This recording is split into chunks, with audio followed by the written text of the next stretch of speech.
Hi, I am from PC Error Detective.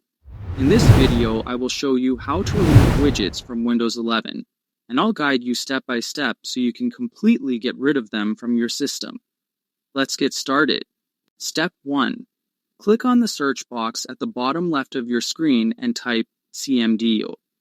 This opens the search for applications on your computer, which is important because we need to run the command prompt as an administrator to make changes. Step 2.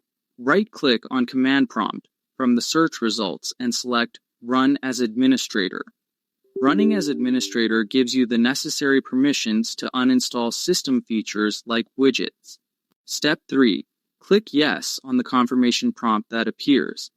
This allows the command prompt to run with full administrative access, which is required to remove the Windows Web Experience Pack. Step 4. Type the following command: Winget uninstall Windows Web Experience Pack and press Enter. This command removes the Windows Web Experience Pack, which is responsible for widgets, effectively disabling them from your system. Step 5. Sign out or restart your PC. Restarting ensures that all changes take effect and removes the widgets from the taskbar completely, giving you a cleaner and widget-free Windows 11 experience. Thanks for watching, and don't forget to subscribe to the PC Error Detective channel for more tips.